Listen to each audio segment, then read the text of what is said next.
This happened a few winters ago. I had just finalized my divorce about 6 months earlier. To put it lightly, I needed a reset. My life had been chaos for too long. I needed to breathe again. Christina, my girlfriend at the time, suggested we take a trip somewhere quiet. Something different from all the drama I had been dealing with. She was right. I needed to get away. We found a rental on a lake in upstate New York. I booked it for a week without much thought. The pictures looked nice. The price was fair. That was enough for me. The place was exactly what I was looking for. A modern but cozy house right on the lake, surrounded by woods on all sides.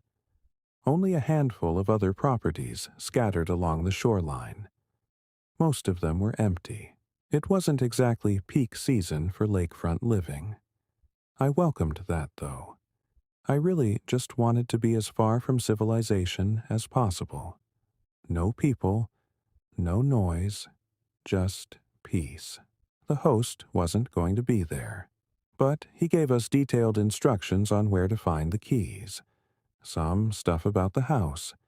You know, all the standard Airbnb stuff. Nothing unusual. We arrived in the morning. When we got there, we found a small package sitting on the front steps, waiting for us.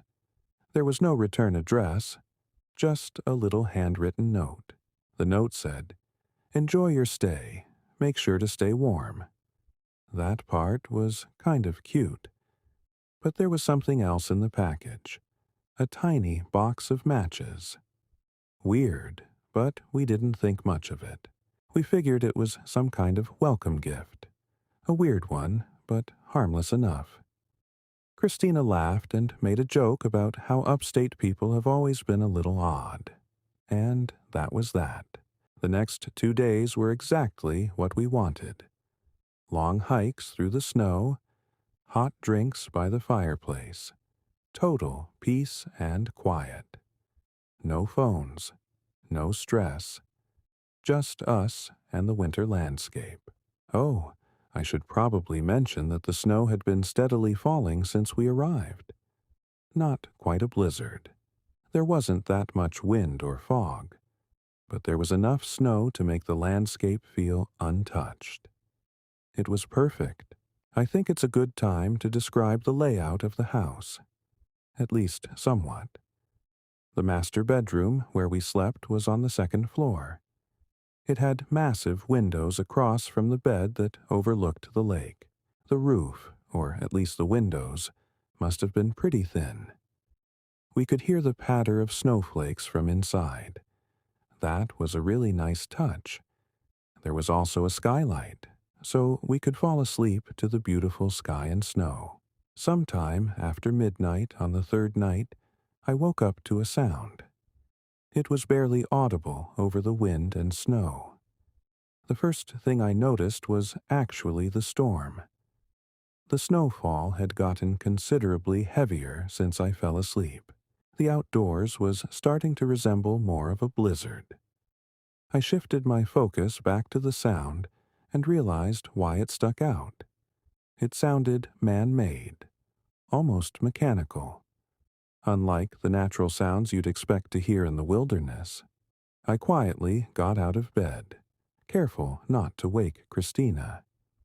I made my way across the room and looked out the window. I saw the last thing I expected to see. A snowmobile. It was moving slowly across the ice. I know it's not the most abnormal thing. People drive snowmobiles on frozen lakes all the time. But I was confused, given how late it was. Who goes out in weather like this at this hour? The snow was falling more heavily now, so visibility wasn't great. But I could still make out the shape. The driver was moving cautiously, like they weren't completely sure about the ice. And then they just stopped. Entirely. I watched as the person climbed off and started waving their hands, like they were in distress. It looked like they were shouting, but I couldn't make out what they were saying. To my horror, I realized they were facing our house. Did they know we were there? It seemed impossible. Either way, it looked like they needed help.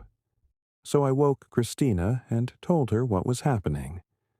Then I got dressed, went downstairs, and stepped outside onto the deck. It was freezing, even with all the layers I was wearing. As soon as I opened the door, I got hit with another surprise.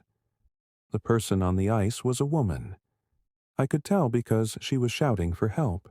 She was saying, "Thank God someone's there," and repeating that she lost her little boy somewhere in the snowstorm. It sounded like she was crying, borderline hysterical. My heart sank. It wasn't a question of whether I'd help. If there was a child out there in that weather all alone, they weren't going to last long. I laced my boots and made my way toward the lake. I told Christina to stay inside. As I approached the woman, I started to make out more details.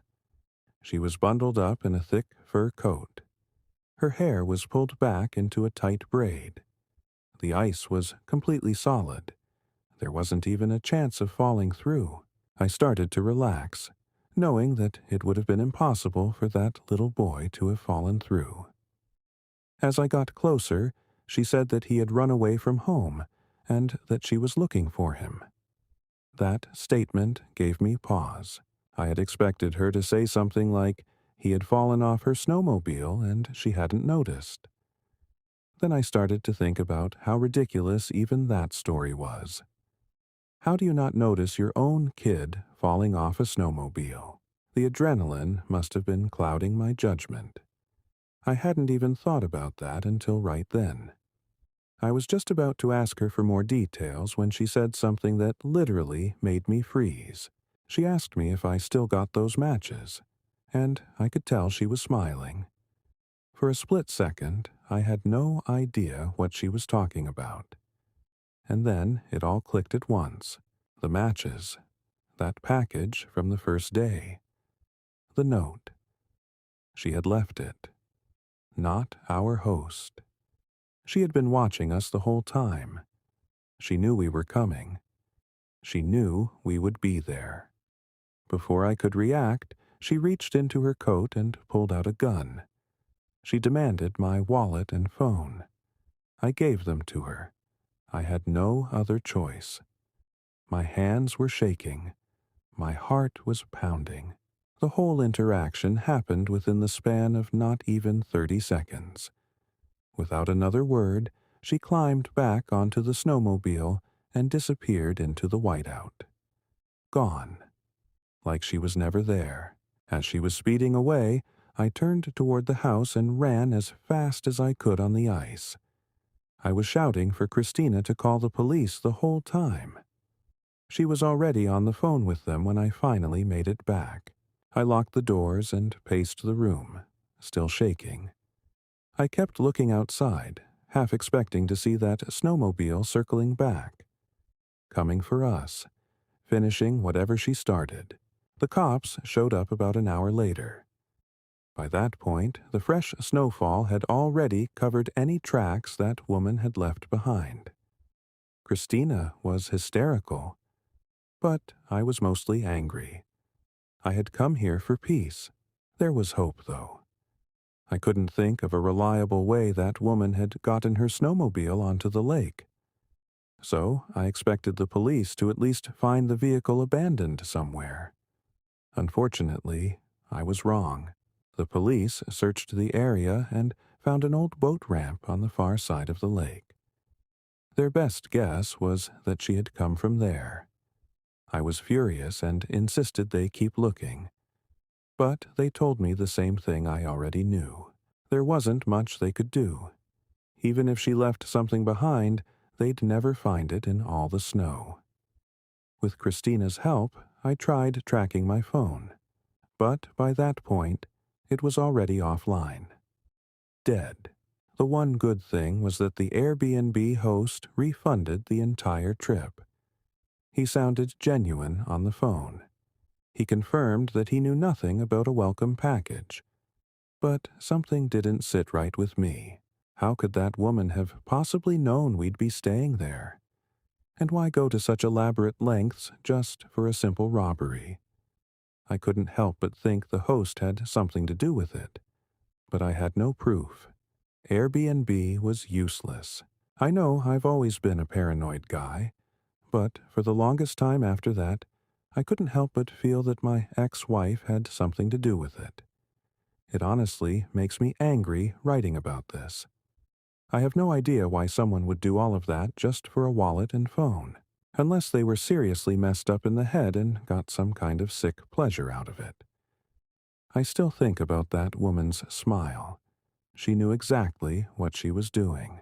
In moments of fear, uncertainty, or danger, reciting Ayatul Kursi acts as a powerful shield. It reminds us that Allah is the ultimate protector over all things. Recite it after every prayer, before sleeping, and when leaving home. No harm can touch you when Allah's protection surrounds you.